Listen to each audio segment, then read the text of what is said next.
Hello बच्चों, कैसे हो? बढ़िया। आप बढ़िया तो मैं भी बढ़िया। तो चलो बच्चों, जल्दी से आज की पढ़ाई शुरू करते हैं।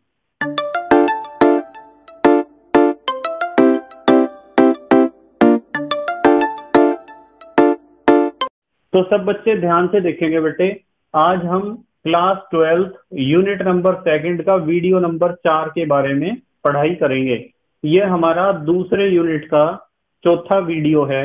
इससे पहले 3 वीडियो आपको बेटे प्लेलिस्ट में भी मिल जाएंगे और कुछ समय बाद आई बटन में भी मिल जाएंगे और नीचे बेटे डिस्क्रिप्शन में भी आपको मिल जाएंगे। पहली यूनिट भी पूरी मिल जाएगी और दूसरे यूनिट के भी अब तक जितने भी वीडियो अपलोड किए हैं सारे मिल जाएंगे। तो बेटे आज का हमारा बहुत ही मजेदार टॉपिक है।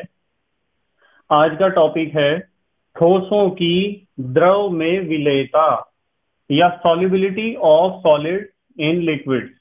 तो आज हम पढ़ेंगे कि कोई भी ठोस पदार्थ है, उस ठोस पदार्थ को आपको किस में घोलना है? द्रव के अंदर घोलना है।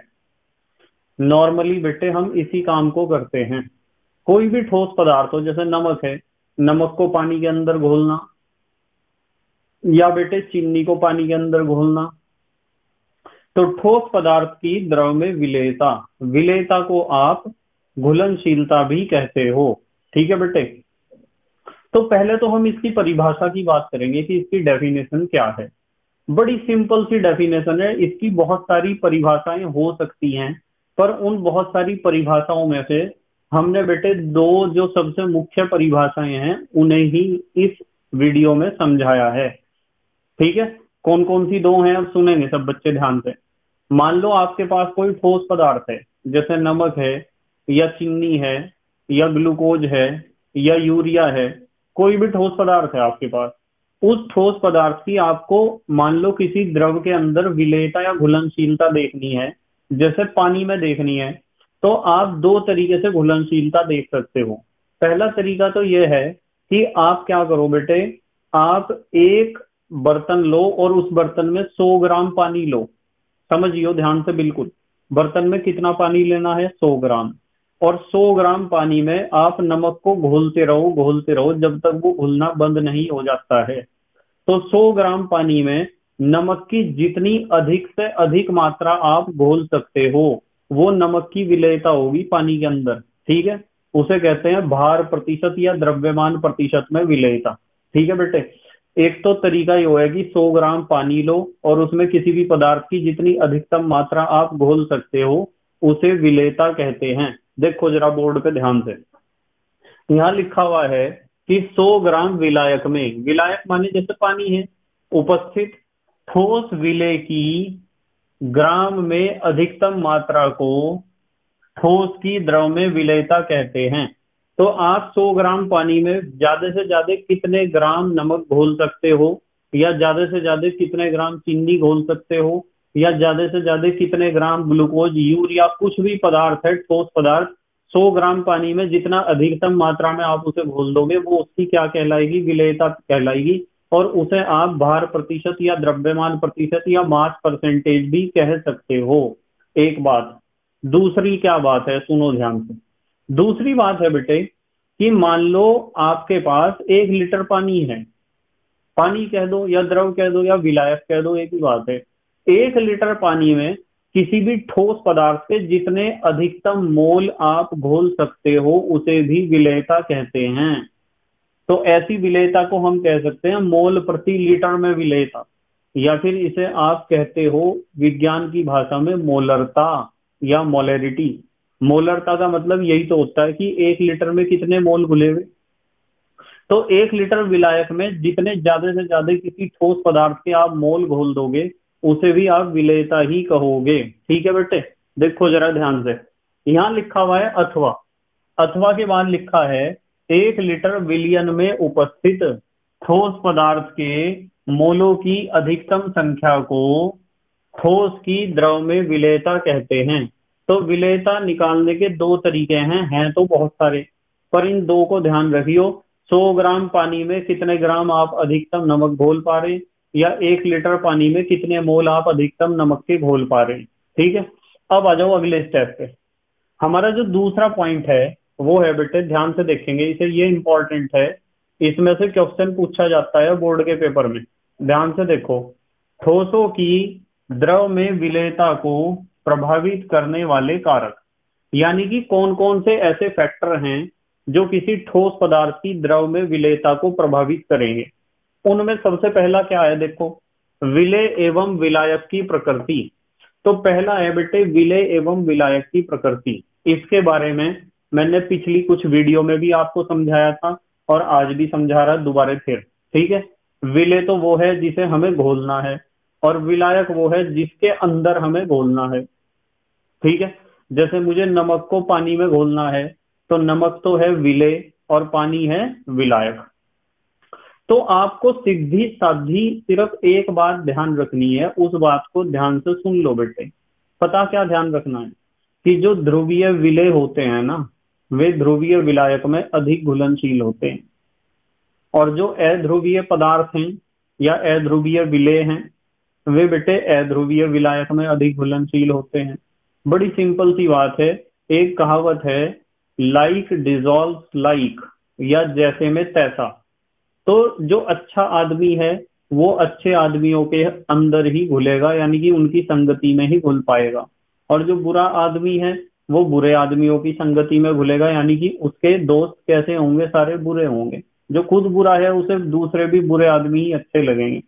तो मतलब सीधी सी बात क्या है कि यदि ध्रुवीय विलायक है ना आपके पास, तो ध्रुवीय विलायक ध्रुवीय पदार्थों को ही अपने अंदर बहुत अच्छे ढंग से घुलेगा।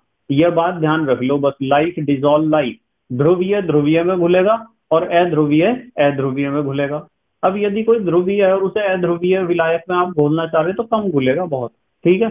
देखो जरा ध्यान से, यहाँ लिखा हुआ है ठोसों की द्रव में विलेयता को प्रभावित करने वाले कारक। नंबर एक है विलेय एवं विलायक की प्रकृति। यहाँ लिखा हुआ है कि ध्रुवीय विलेय ध्रुवीय विलायक में अधिक घुलनशील होते हैं। भाई जब ध्रुवीय विलेय है तो ध्रुवीय विलायक में तो अधिक घुलनशील होगा ही वो, क्योंकि उसके जैसा ही है।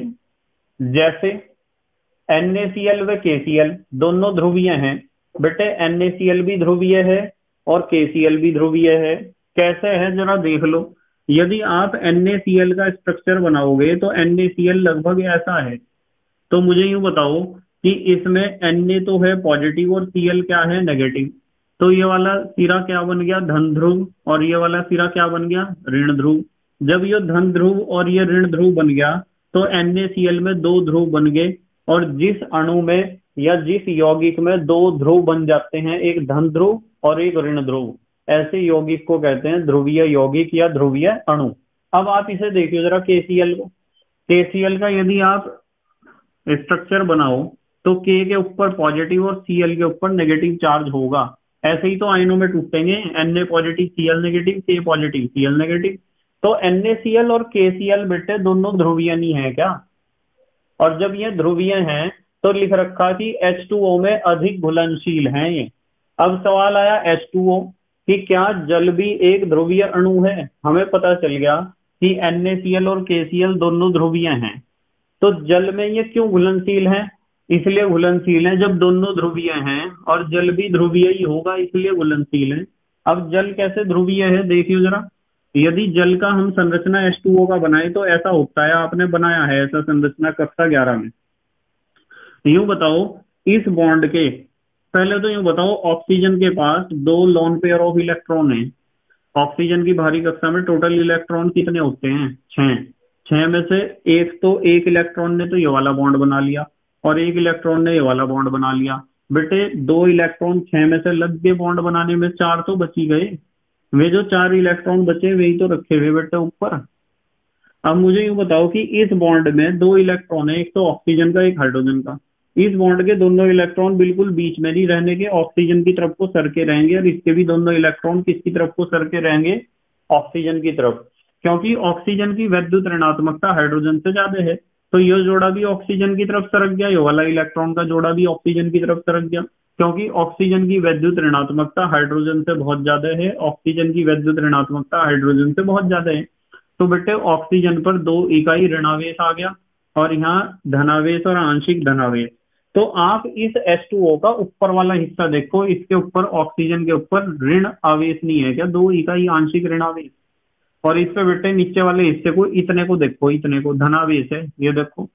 तो बताओ, ये तो ऋण ध्रुव बन गया ऊपर वाला हिस्सा, और नीचे वाला हिस्सा क्या बन गया, धन ध्रुव। इसका मतलब यह है कि जल एक ध्रुवीय विलायक है। जल क्या है बेटे, ध्रुवीय विलायक है। तो हमें पता चला कि NaCl व KCl H2O में अधिक घुलनशील हैं। इसलिए अधिक घुलनशील है क्योंकि ये दोनों ध्रुवीय हैं, जो घुलना चाह रहे वे भी ध्रुवीय हैं, और जिसके अंदर घुलना चाह रहे हैं यानी कि जो विलायक है वो भी कैसा है बेटे, वो भी ध्रुवीय है। अब देखो दूसरी बात, यहां दे रखा जैसे करके NaCl व KCl बेंजीन में कम घुलनशील हैं। भाई NaCl और KCl दोनों ध्रुवीय हैं, और बेटे बेंजीन तो ध्रुवीय नहीं होता है। बेंजीन के ऊपर कोई धनावेश और ऋणावेश तो होता ही नहीं है। इसका मतलब बेंजीन अध्रुवीय है, घुलने वाले तो ध्रुवीय हैं, और घोलने वाला है अध्रुवीय। तो ध्रुवीय पदार्थ अध्रुवीय विलायक में तो कम ही घुलनशील होंगे, अधिक थोड़ा ही होंगे। ठीक है। अब देखो एक चीज समझनी है आपको, यहाँ एक थोड़ा सा एक्स्ट्रा पॉइंट ले रहे हैं हम। एक हेडिंग लिखी नोट। नोट में क्या लिखा, लाइक डिजॉल्व्स लाइक, या समान समान को घोलता है, या जैसे में तैसा। ये बात मैंने समझाई ना अभी, इस चीज को ध्यान रखेंगे। जैसे ध्रुवीय विलायक ध्रुवीय विलय को घोलता है, तथा अध्रुवीय विलायक अध्रुवीय विलय को घोलता है। ये चीज ध्यान रखनी। और एक और नोट लिखा हुआ है, इसे भी समझ लो ध्यान से। यहाँ लिखा हुआ है कि ध्रुवीय अणु में निम्न में से कोई एक या अधिक गुण होते हैं। पिछले 1-2 वीडियो में भी मैंने एक्सप्लेन करी है बात बेटे। तो ध्रुवीय अणु में निम्न में से ये 4 चीजें लिखी हुई, 1 2 3 4। यदि इन चारों में से आपको कोई सी एक भी विशेषता या गुण नजर आ गया ना किसी भी अणु में, तो वो अणु बेटे कैसा होगा, वो अणु ध्रुवीय होगा। देखो पहली क्या लिखी, केवल एक ध्रुवीय बंध। यदि किसी अणु में केवल एक ध्रुवीय बंध आपको दिख गया तो वो भी कैसा होगा, ध्रुवीय। नंबर 2, असंतुलित संरचना यदि मिल गई तो भी ध्रुवीय होगा। कोणीय संरचना मिल गई तो भी ध्रुवीय होगा। और केंद्रीय परमाणु पर एकाकी इलेक्ट्रॉन युग्म या लोन पेयर ऑफ इलेक्ट्रॉन होगा तो भी वो अणु कैसा होगा, ध्रुवीय। यदि किसी अणु में आपको इनमें से कोई सी भी विशेषता नजर नहीं आ रही है तो बेटे वो अणु अध्रुवीय होगा, वो ध्रुवीय बिल्कुल नहीं हो सकता है। ध्रुवीय होने की शर्त है कि इन चारों में से कम एक विशेषता उसके अंदर होनी चाहिए। ठीक है बेटे। अब देखो कुछ एग्जाम्पल्स दे रखे नीचे। यहाँ एग्जाम्पल दे रखा कि H2O को चेक करेंगे कि H2O ध्रुवीय है या अध्रुवीय है। तो H2O तो मैंने अभी आपको समझाया ही थोड़ी देर पहले, पर फिर भी समझ लो आप H2O को। ऑक्सीजन, और यहाँ क्या है, हाइड्रोजन, और यहाँ भी क्या है, हाइड्रोजन। ऑक्सीजन के पास 2 पड़े इलेक्ट्रॉन के जोड़े, लॉन पेयर ऑफ इलेक्ट्रॉन, क्योंकि ऑक्सीजन की बाहरी कक्षा में होते हैं कितने इलेक्ट्रॉन, 6। 6 में से 2 ने तो बॉन्ड बना लिए, बचे 4। जो 4 बचे हुए ये रखे हुए 2 के जोड़े बने हुए 2। इस बॉन्ड के दोनों इलेक्ट्रॉन ऑक्सीजन की तरफ को सरके होंगे, और इस बॉन्ड के दोनों इलेक्ट्रॉन ऑक्सीजन की तरफ को सरके होंगे।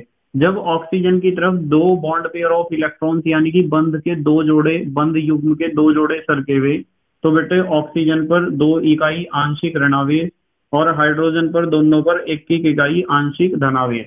अब देखो हमारे पास जो ये 4 लक्षण दिखाई दे रहे हैं, इन चारों में से कौन कौन से हैं। नंबर 1, केवल एक ध्रुवीय बंध। भाई ध्रुवीय बंध तो इसमें 2 हैं, एक तो ये है और एक तो ये है। मैंने आपको पहले भी बताया था कि ध्रुवीय बंध की एकमात्र पहचान है यदि कोई बंध 2 अलग अलग तत्व के परमाणुओं के बीच बना है तो बेटे वो बंध ध्रुवीय होगा। और यदि कोई बंध एक ही तत्व के 2 परमाणुओं के बीच बना है तो वो बंध होगा बेटे अध्रुवीय। देखो इस बंध को देखो, ऑक्सीजन और हाइड्रोजन के बीच बना है, दोनों अलग अलग तत्व हैं तो मैं इसे ध्रुवीय कहूंगा। और ये भी दोनों अलग अलग तत्वों ऑक्सीजन और हाइड्रोजन के बीच बना है तो ये भी कैसा होगा, ध्रुवीय होगा बेटे। अब देखो इन्होंने कहा केवल एक ध्रुवीय बंध, भाई एक ध्रुवीय बंध तो नहीं है इसमें। नंबर 2, असंतुलित संरचना। असंतुलित संरचना तो साफ नजर आ रही, बैलेंस तो इसका बिगड़ा पड़ा बिल्कुल। तो इसका मतलब ये कैसा अणु है, कैसा यौगिक है, ध्रुवीय है। नंबर 3, कोणीय संरचना। भाई कोण तो हमें नजर आ रहा है इसके अंदर, तो ध्रुवीय है। नंबर 4, केंद्रीय परमाणु पर एकाकी इलेक्ट्रॉन युग्म। देखो केंद्रीय परमाणु पर दो इलेक्ट्रॉनों के जोड़े जिन्हें आप कहते हो एकाकी इलेक्ट्रॉन युग्म या लोन पेयर हैं। तो ये कैसा है, H2O कैसा हुआ बेटे, ध्रुवीय। तो हमें पता चला कि H2O एक ध्रुवीय विलायक है या ध्रुवीय अणु है। चलो दूसरी बात कर रहे, दूसरा क्या है, HF। HF को देखो, H बॉन्ड F, इलेक्ट्रॉन का जोड़ा फ्लोरीन की तरफ को सरका हुआ होगा, क्योंकि फ्लोरीन की वैद्युत ऋणात्मकता हाइड्रोजन से बहुत ज्यादा है। तो बेटे फ्लोरीन पर आंशिक ऋणावेश और हाइड्रोजन पर आंशिक धनावेश, तो साफ नजर आ रहा ध्रुवीय है। पहला पॉइंट इसमें मिल गया, केवल एक ध्रुवीय बंध। हाँ एक ध्रुवीय बंध है। देखो H और F के बीच बॉन्ड बना हुआ, दोनों ये हाइड्रोजन का परमाणु है, क्लोरीन का परमाणु है। जब कोई बॉन्ड दो अलग अलग तत्वों के परमाणुओं के बीच बनता है तो उसे ध्रुवीय बंध कहते हैं। यदि मैं इस बॉन्ड को बना दूं ना H बॉन्ड H, तो ये बिल्कुल भी ध्रुवीय बंध नहीं होगा, क्योंकि एक ही तत्व के दोनों परमाणु हैं और इलेक्ट्रॉन का जोड़ा बीच में रहना चाहिए और बीच में ही रहेगा। किसी भी तरफ इलेक्ट्रॉन का जोड़ा नहीं सरकेगा, इसलिए कोई भी परमाणु आंशिक रूप से धनावेशित या आंशिक रूप से ऋणावेशित नहीं होगा। इसलिए जब कोई बॉन्ड दो एक ही तत्व के परमाणुओं के बीच बनता है तो वो होता है अध्रुवीय, और जब कोई बॉन्ड अलग अलग तत्व के परमाणुओं के बीच बनता है तो वो होता है कैसा, ध्रुवीय। तो हमें पता चल गया केवल एक ध्रुवीय बंध हाँ है। असंतुलित संरचना, भाई संतुलन तो इसका बिगड़ा पड़ा, इधर H है इधर F है, ये भी मिल गई बात। कोणीय संरचना, भाई कोण तो इसमें बेटे हमें दिख नहीं रहा, पर पहली और दूसरी बात दिखाई देगी। केंद्रीय परमाणु पर एकाकी इलेक्ट्रॉन युग्म, यहाँ तो केंद्रीय परमाणु का डिसीजन लेना ही मुश्किल हो रहा, हमें यही नहीं पता चल रहा, पर दो बातें तो मिल गई। जब दो बातें मिल गई इसका मतलब HF क्या है, वो ध्रुवीय अणु है। CO2, CO2 की संरचना ऐसी होती है कि कार्बन बीच में और इधर भी डबल बॉन्ड से ऑक्सीजन, इधर भी डबल बॉन्ड से ऑक्सीजन। देखो ध्रुवीय बंध तो ये भी है और ध्रुवीय बंध तो ये भी है, पर एक ध्रुवीय बंध तो नहीं है। यहाँ तो बात है केवल एक ध्रुवीय बंध है नहीं। असंतुलित संरचना, संतुलन तो बहुत अच्छा बन रहा है इसका, बीच में कार्बन दोनों तरफ जो है एक एक ऑक्सीजन है। और तीसरा कोणीय संरचना, बेटे कोण तो इसमें यदि आप यूं कहो गणित में मैं बहुत होशियार हूं और बता रहे आपकी 180 डिग्री का कोण बन रहा, तो आपको 180 वाला कोण नहीं देखना है, आपको कोण देखना है 180 से कम वाला, ठीक है। कोणीय संरचना हम इसे नहीं कहेंगे। नंबर 4, केंद्रीय परमाणु पर इलेक्ट्रॉन का जोड़ा, लोन पेयर। भाई कार्बन के पास, बेचारे गरीब के पास चार दो इलेक्ट्रॉन थे ही, चार में से दो इलेक्ट्रॉनों ने दो बॉन्ड इधर बना लिया और दो इलेक्ट्रॉनों ने दो बॉन्ड इधर बना लिया। बताओ इसका कहाँ बचा लोन पेयर। इसका मतलब चारों में से कोई सी भी बात CO2 में नहीं मिली। और जब बेटे CO2 में चारों में से कोई सी भी विशेषता नहीं मिली तो CO2 को आप क्या कहोगे, अध्रुवीय कहोगे। क्या कहोगे, अध्रुवीय। NH3 को देखो, नाइट्रोजन तीन बॉन्ड इस तरह बनाता है हाइड्रोजन के साथ, ये है NH3, और एक इसके पास होता है लोन पेयर, इसके भी दोनों इलेक्ट्रॉन नाइट्रोजन की तरफ, नाइट्रोजन की तरफ और नाइट्रोजन की तरफ। 3 इकाई ऋणावेश, 1 इकाई आंशिक धनावेश, आंशिक धनावेश और आंशिक धनावेश। देखो जरा ध्यान से, पहला पॉइंट केवल एक ध्रुवीय बंध, अरे यार ध्रुवीय बंध तो इसमें 3 है। नंबर 2, असंतुलित संरचना, हाँ यार संतुलन तो इसका बिगड़ा पड़ा बिल्कुल, असंतुलित संरचना है, 1 पॉइंट मिल गया, ध्रुवीय है। कोणीय संरचना, यार कोणीय संरचना समझ में ही नहीं आ रही, कंफ्यूजन हो रहा है, छोड़ दो इसे। केंद्रीय परमाणु पर एकाकी इलेक्ट्रॉन युग्म, ये देखो ये रखा हुआ एकाकी इलेक्ट्रॉन युग्म, तो आपको इसमें 3 पॉइंट तो मिल ही गए, ठीक है। और जब 3 पॉइंट मिल गए तो कैसा है, अमोनिया ध्रुवीय है। कैसा है बेटे, ध्रुवीय है। और अमोनिया के बाद हम बात करेंगे CCl4 की, कार्बन टेट्राक्लोराइड का सिंपल सा स्ट्रक्चर है, देखो CCl4, केवल एक ध्रुवीय बंध तो नहीं, 4 है इसमें तो ध्रुवीय बंध। नंबर 2, असंतुलित संरचना, संतुलन तो इसका बन रहा। कोणीय संरचना, कोण तो इसमें कोई एक तो बन नहीं रहा है। केंद्रीय परमाणु पर इलेक्ट्रॉन का जोड़ा, 4 तो इलेक्ट्रॉन थे, 4 बॉन्ड बना लिए इसमें, कहाँ है इस पे इलेक्ट्रॉन का जोड़ा, कहीं भी नहीं है। तो इसका मतलब साफ है कि आप किसी भी अणु को देखकर पहचान सकते हो कि वो ध्रुवीय है या अध्रुवीय। और यदि आपने उसे पहचान लिया तो आप उसे बता दोगे कि पानी में घुलेगा या नहीं घुलेगा। ठीक है, मतलब पानी में कौन सी चीज घुलेगी कौन सी नहीं घुलेगी डिपेंड करता है वो ध्रुवीय है या अध्रुवीय है। जो ध्रुवीय है वो तो घुलेगा ही, पर इसके अलावा भी बहुत सारे फैक्टर्स हैं, हमारे आगे के कोर्स में हम डिस्कस करेंगे। मैं साइड में हट रहा, जल्दी से स्क्रीनशॉट लो, फिर इससे आगे पढ़ा रहा मैं आपको। स्क्रीनशॉट लो बेटे, जल्दी ले लिया स्क्रीनशॉट? ठीक है। तो बेटे दूसरा प्रभाव है हमारा ताप का प्रभाव या इफेक्ट ऑफ टेम्परेचर। मतलब मान लो आपके पास कोई द्रव है और उस द्रव के अंदर आपको ठोस पदार्थ घोलना है, तो ठोस पदार्थ ठंडे पानी में कम घुलेगा या गर्म पानी में ज्यादा घुलेगा। तो नॉर्मली बच्चे इस बात का आंसर देंगे कि मान लो आप ठंडे पानी में चीनी घोल रहे हैं, तो ठंडे पानी में चीनी कम घुलेगी और गर्म पानी में चीनी ज्यादा घुल जाएगी, या नमक भी ऐसा ही करेगा। तो सारे बच्चे, अधिकतर बच्चे ऐसा सोचते हैं कि यदि आप ताप बढ़ा दोगे तो घुलनशीलता या विलेयता भी बढ़ जाएगी। तो बेटे सामान्य रूप से तो ऐसा ही होता है। यदि आप ठंडे पानी में नमक घोल लोगे तो कम घुलेगा, गर्म पानी में ज्यादा मात्रा में घुल जाएगा। पर हर एक पदार्थ के साथ ऐसा नहीं होता है, ये चीज ध्यान रखनी है। कुछ पदार्थ तो, कुछ ठोस पदार्थ तो ऐसे होते हैं कि ताप बढ़ने पर जिनकी घुलनशीलता बढ़ती है, और बेटे कुछ ठोस पदार्थ ऐसे होते हैं ताप बढ़ने पर जिनकी घुलनशीलता या विलेयता घटती है। वो डिपेंड करता है कि जब किसी पदार्थ को आप पानी के अंदर या विलायक के अंदर या द्रव के अंदर घोलोगे तो घुलते समय ऊष्मा अवशोषित होगी या ऊष्मा उत्सर्जित होगी, यानी कि वो एक ऊष्मा शोषी अभिक्रिया है या ऊष्मा क्षेपी अभिक्रिया है। ठीक है, तो इस बात पर डिपेंड करता है। देखो जरा ध्यान से समझो, यहाँ लिखा हुआ है ताप का प्रभाव या इफेक्ट ऑफ टेम्परेचर। यहाँ लिखा हुआ है कि यदि ताप बढ़ाओगे तो विलेयता बढ़ेगी। यहाँ इसका मतलब है कि कुछ पदार्थ ऐसे होते हैं जो ताप बढ़ने पर उनकी विलेयता बढ़ जाती है, जैसे NaNO3, NaCl, NH4Cl, KNO3 etcetera. ये पदार्थ ऐसे हैं कि यदि आप ठंडे पानी में घोल दोगे तो कम घुलेंगे और गर्म पानी में घुलेंगे ज्यादा। ठीक है, अब क्यों घुलेंगे कारण बताऊं आपको। कारण देखो ध्यान से, आप इस रिएक्शन को देखो ध्यान से, इस रिएक्शन को NaCl यहां से उठाया NaCl। यदि आप NaCl को पानी के अंदर घोलते हो, ये लिख दिया मैंने यहाँ रिवर्सिबल के निशान के ऊपर H2O। यदि आप NaCl को पानी के अंदर घोलते हो तो NaCl घुलते समय ऊष्मा अवशोषित करता है, Q का मतलब है ऊष्मा, और ऐसे टूटता है Na positive plus Cl negative में। इसका मतलब नमक का पानी में घुलना एक ऐसी अभिक्रिया है जिसमें ऊष्मा अवशोषित होती है। अब इस रिएक्शन को देख लो ध्यान से, आप देख रहे, इस रिएक्शन पे ला शातेलिए का नियम लगाओ। जब ला शातेलिए का नियम लगाओगे तो उस नियम में यदि आप ताप बढ़ाओगे यानी कि Q का मान बढ़ाओगे तो रिएक्शन का वेग, रिएक्शन का स्पीड फॉरवर्ड डायरेक्शन में ही तो फास्ट होगा। अगर इन दिशा में बढ़ जाएगा अभिक्रिया का वेग, और अगर इन दिशा में बढ़ेगा इसका मतलब नमक ज्यादा घुलेगा। यहाँ तो है NaCl सॉलिड, यहाँ तो ठोस अवस्था में आप लिख सकते हो ऐसे, यहाँ S लिख दिया, ये तो नमक क्या है सॉलिड, और वहां आयनों में टूट गया तो हम लिख सकते हैं एक्वस, विलियन में घुल गए हैं। तो विलियन अवस्था या एक्वस स्टेज इसे हम कह सकते हैं। तो नमक का पानी में घुलना एक ऊष्माशोषी अभिक्रिया है, इसलिए जितना ज्यादा गर्म पानी होगा नमक उतना ही ज्यादा घुलेगा।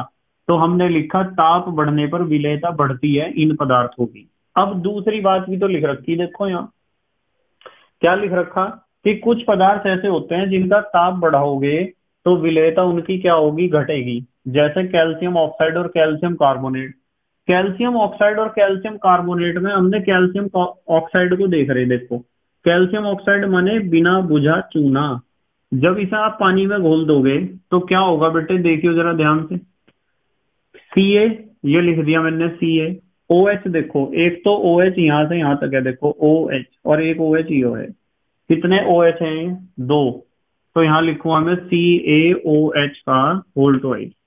कैल्शियम हाइड्रोक्साइड बनेगा जिसे आप कहते हो बुझा हुआ चूना। पर बेटे साथ में इसके ऊष्मा भी निकलेगी, Q ऊष्मा है। तो मुझे यूं बताओ, यदि इस रिएक्शन पे मैं आपको यूं पूछ लूं कि बताओ इसमें ऊष्मा अवशोषित हो रही है या ऊष्मा निकल रही है, तो आप कहोगे कि ऊष्मा निकल रही है या ऊष्मा उत्सर्जित हो रही है। तो इस रिएक्शन पे यदि लास्ट आतेलिये का नियम आपने लगा दिया और आपने ताप बढ़ा दिया, तो अभिक्रिया का वेग विपरीत दिशा में तेज हो जाएगा, क्यू का मान बढ़ेगा, तो रिएक्शन का स्पीड बैकवर्ड डायरेक्शन में फास्ट हो जाएगा। और बेटे कैल्शियम ऑक्साइड बहुत कम घुलेगा पानी के अंदर यदि ताप बढ़ा दोगे आप इस रिएक्शन का। ठीक है, तो हमें साफ पता चल रहा कि कुछ पदार्थ ऐसे हैं ताप बढ़ने पर जिनकी विलेयता बढ़ जाती है, और कुछ पदार्थ ऐसे हैं ताप बढ़ने पर जिनकी विलेयता घट जाती है। यहां लिख रखा, यह अभिक्रिया की प्रकृति पर निर्भर करता है। अभिक्रिया की प्रकृति का मतलब कि अभिक्रिया ऊष्माशोषी है या ऊष्माक्षेपी है। यदि ऊष्माशोषी है तो ताप बढ़ने पर घुलनशीलता बढ़ेगी, और यदि ऊष्माक्षेपी है तो ताप बढ़ने पर बेटे घुलनशीलता घटेगी। अब नंबर 3 पे भी आ जाओ चलो, दाब का प्रभाव या इफेक्ट ऑफ प्रेशर।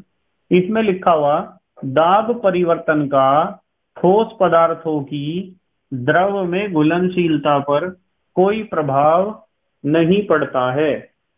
तो इसका मतलब पता क्या है, हमने जब कल परसों गैस को घोला था द्रव के अंदर, तो हमने गैस के ऊपर एक पिस्टन लगा के उसे दबा दिया था।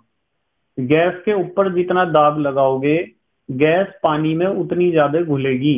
यह बात आपको सिखाई थी और बताया था हेनरी का नियम।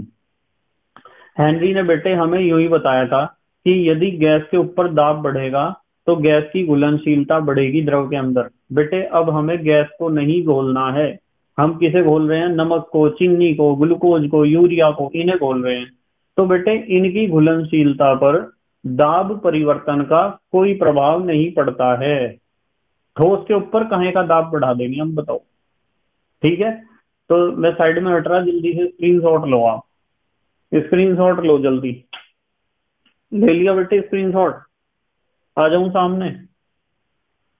तो बेटे उम्मीद है आपको समझ में आया होगा ठोस पदार्थों की द्रव में विलेयता या घुलनशीलता और उस घुलनशीलता को प्रभावित करने वाले कारक। ठीक है, कारक में हमने कौन कौन से पढ़े? कारक में बेटे सबसे पहले हमने कौन से पढ़े बताओ?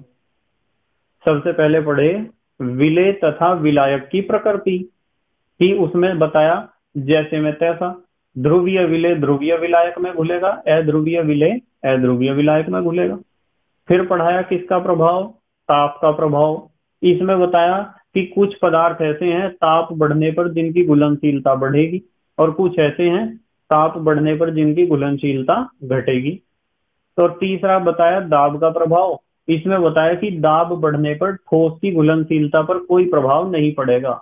गैस की घुलनशीलता बढ़ जाती है दाब बढ़ाने से, पर ठोस पर इसका कोई प्रभाव नहीं पड़ता है। निष्कर्ष ये है, और बेटे मुझे उम्मीद है कि आपके समझ में आया होगा। मैं बार बार आपसे एक रिक्वेस्ट करता हूं कि आप बेटे प्ले लिस्ट में जाकर ही अपनी पढ़ाई किया करें। प्ले लिस्ट को शुरू से खोल लो, और जब भी मैं कहता हूँ स्क्रीनशॉट लो तो स्क्रीनशॉट लो, और बाद में वीडियो खत्म होने के बाद स्क्रीनशॉट को अपने फोन में गैलरी में खोल के अपने नोट्स बना लो सुंदर से, और अपनी पढ़ाई बेटे जम के करते रहो। मेरा प्रयास निरंतर जारी रहेगा, आपका भी रहना चाहिए। ठीक है, thank you very much for watching this video. Okay bye.